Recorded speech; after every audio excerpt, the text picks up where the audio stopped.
आप सबसे पहले सीमा हैदर को निकालिए यहाँ से, क्योंकि वो एक खुफिया जासूस है और उसके साथ 4 जो लोग हैं वो एटम बम। सीमा हैदर को चले जाना चाहिए पाकिस्तान। काफी लोग ये सवाल उठा रहे थे। पूनम सलूजा जी हैं हमारे साथ, कल्याण मंच चलाती है, महिलाओं की हमेशा बात करती है, उन्हीं चीजों को लेकर के बात करेंगे। और नेहा सिंह राठौर पे जो एफआईआर हुआ है उसके तहत बात करेंगे। स्वागत है सबसे पहले। बहुत बहुत धन्यवाद। मैम, आपने बोला था कि सीमा हैदर को पाकिस्तान चले जाना चाहिए, भेज देना चाहिए, लेकिन सीमा हैदर को बताया जा रहा कि पाकिस्तान नहीं जाएगी। लेकिन वहीं देखा जाए जितने वीजा वाले थे उनको वीजा रिजेक्ट करके सबको पाकिस्तान भेज दिया गया। किसी की माँ अलग हो गई बेटे से, किसी का पति पत्नी अलग हो गए, लेकिन मैम सीमा को क्यों नहीं भेजा गया? क्या आप ये चीज बताइए, मेरी सरकार से ये मतलब कि क्वेश्चन है कि आप ये बताइए, जिनके पास वीजा है, जो लोग सालों से रह रहे हैं, आप उनको 48 घंटे का अल्टीमेट दे करके आपने उनको बोला कि देश निकाला कर दिया, ठीक है।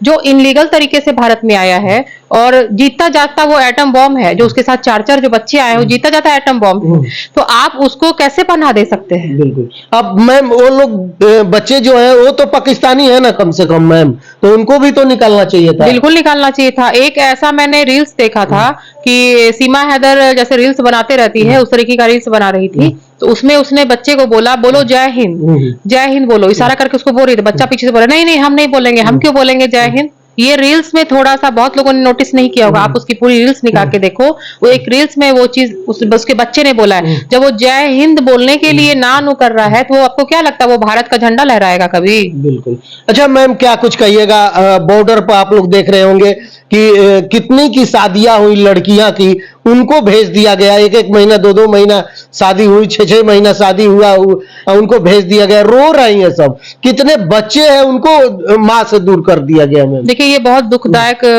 न्यूज था। बहुत मतलब क्या बोले उसको कि जो जनता चली गई है, मतलब कि निर्दोष जनता है सारी।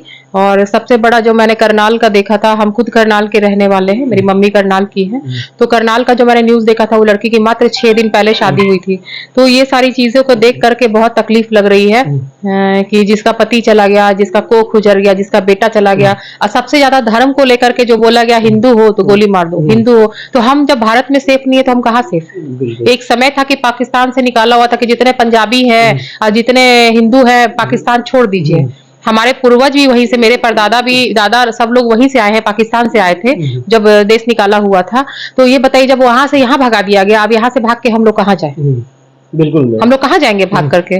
लेकिन कहीं ना कहीं नेहा राठौर को किस तरीके से देखते हैं, जिस तरीके से वो आवाज उठाती है, बताती है मोदी जी कैसे चूक हो गया, इतने आपके पास फोर्स है, सब कुछ है, आप बताते भी है कि अगर कोई आंख उठा के देखेगा हिंदुस्तान की तरफ तो हम आंख निकाल लेंगे, लेकिन ये कैसे चूक हो गया, क्या कुछ हुआ? ये सारी चीजें अगर बोली नेहा सिंह, उन पे एफआईआर हो गया कि देखिए, एफआईआर हुआ, वो तो कुछ बातें उसने गलत बोली है। जैसे मोदी जी को भी उसने 75 साल का बुढ़ा है, ये लैंग्वेज गलत है। आपके प्रधानमंत्री हैं, आप उनके बारे में इस तरीके का और सबसे बड़ी बात कि हमारे पिता समान है, हमारे पिता समान व्यक्ति हैं, हम अपने पिता को भी इस लैंग्वेज से संबोधन नहीं करते हैं। उन्होंने बहुत गलत वर्ड बोला है। एफआईआर हुआ है तो बिल्कुल सही हुआ है। हाँ, कुछ कुछ क्वेश्चन उनका सही था कि जब इतनी गैदरिंग 2000 की गैदरिंग थी वहां पे, तो प्रशासन क्यों नहीं थी वहां पे? तो कुछ कुछ क्वेश्चन उनका सही है। और जिस तरीके से उन्होंने बोला है गलत वर्ड और गाना गा गा के जो मुंह हिला हिला के बोल रही है, ये बहुत गंदा लग रहा है और ये घटिया चीज है। तो एफआईआर हुआ है तो बिल्कुल सही हुआ। लेकिन कहीं ना कहीं वो लोग गायिका है, अपनी गानों से वो आवाज उठाती है। गाने का मतलब ये नहीं है कि आप किसी को जलील करोगे। गाने का मतलब है कि आप ऐसा गाना गाओ, इतना मधुर गाओ कि लोग आपके गाने को सुन। तो सवाल कर रही है मैम? नहीं, सवाल नहीं कर रही है, वो हिंदुस्तान की बेइज्जती कर रही है। और कहीं ना कहीं ये कांग्रेस का हाथ है इसमें, जो कि उसकी पॉकेट गर्म की गई है, इसलिए वो बीजेपी के खिलाफ बोल रही है। बीजेपी की नहीं बोल रही है, वो सरकार के बोल रही है कि आखिर आप बताइए मैम, इतनी बड़ी हमारी फोर्स है, अभी हमला हुआ तो आखिर कैसे हो गया? देखिए कहीं ना कहीं पहलगांव है ना मैम? हाँ पहलगांव है, जी। कहीं ना कहीं ये पुलिस प्रशासन की गलती है। जब इतने लोग थे वहां पे तो प्रशासन क्यों नहीं थी वहां पे, होनी चाहिए थी। तो वही तो नेहा सिंह पूछ रही है। आप बॉर्डर पे चले जाइए तो तुरंत जांच होता है, तुरंत आपका पूरा बॉडी चेक करेंगे, सब कुछ देखेंगे। मतलब तो वहां ऊपर में क्यों नहीं थी जहां इतनी जनता भीड़ थी, और क्राइम वहीं पे होता है ज्यादा, क्योंकि पहाड़ी है, घाटी है उधर में, तो आतंकवादी उधर से इधर बॉर्डर पार करना उन लोग के लिए कोई बड़ी बात नहीं है। लेकिन ये जो हुआ है बहुत शर्मनाक हुआ है। तो यही सब न सवाल पूछ रही है। तो मतलब कि हमारे लोकतंत्र में बोलने की आजादी है, तो फिर आजादी हमारी छीनी जा रही है। तो यही तो बात है कि आप कुछ कह नहीं सकते, अगर आप कुछ पॉइंट्स रखोगे तो आपको रोक दिया जाता है। यही तो हो रहा है। शंकराचार्य बताते हैं सिंधु नदी को लेकर के कि अगर आप उसको रोकते हैं तो आखिर रास्ता कैसे बनाएंगे। वो इतने बड़े महात्मा है लेकिन वो आवाज उठा कोई नदी रोक देना किसी चीज का सॉल्यूशन है? आप किसी नदी को रोक दे रहे हैं, पानी बंद कर दे रहे हैं, इसका कोई सॉल्यूशन है? इससे कोई सॉल्यूशन नहीं है। आप उस पॉइंट को पकड़ो कि ये सारी चीजें हो कहां से रही है, आप अंदर की गहराई तक आप जाइए और उस पॉइंट को पकड़िए। आप सबसे पहले सीमा हैदर को निकालिए यहाँ से, क्योंकि वो एक खुफिया जासूस है और उसके साथ 4 जो लोग हैं वो एटम बॉम्ब। लेकिन मैम ये बताइए कि ये जो घटनाएं हो रही है, तो ये घटना करके इतनी हमारी फोर्स है आज तक पकड़ क्यों नहीं पाई। ये कहां से आते हैं और तुरंत गायब हो जाते हैं, जो कि इतनी हमारी। देखिए कोई भी क्राइम होता है तो उसकी जालसाजी पहले से होती है, सालों साल से उनकी जालसाजी चल रही होती है।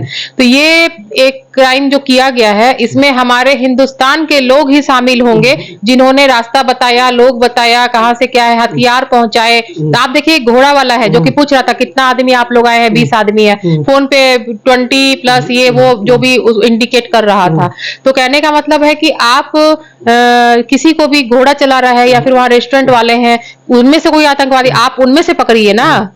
हो सकता है सीमा हैदर आई यहाँ, सीमा हैदर का कोई प्लानिंग हो, खुफिया एजेंट हो, ये भी तो हो सकता है। लेकिन सीमा हैदर को निकाला क्यों नहीं जा रहा मैम, कैसे देखती है?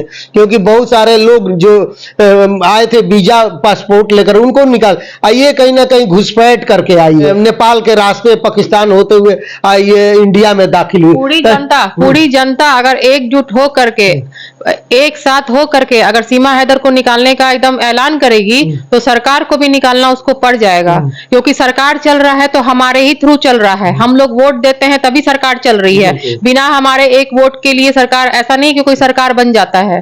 तो पूरी जनता को एक होना चाहिए, और वो जो पाकिस्तान से आई है सीमा हैदर, इनलीगल तरीके से उसको भारत से निकालना चाहिए। लेकिन वही वकील साहब उनके बताते हैं कि नहीं, अब वो हिंदू रीति रिवाज से रहती है, पूजा पाठ करती है, गंगा स्नान करती है, सारे चीज आप देखे होंगे, तुलसी जी की पूजा करती है। उससे क्या हो जाता है?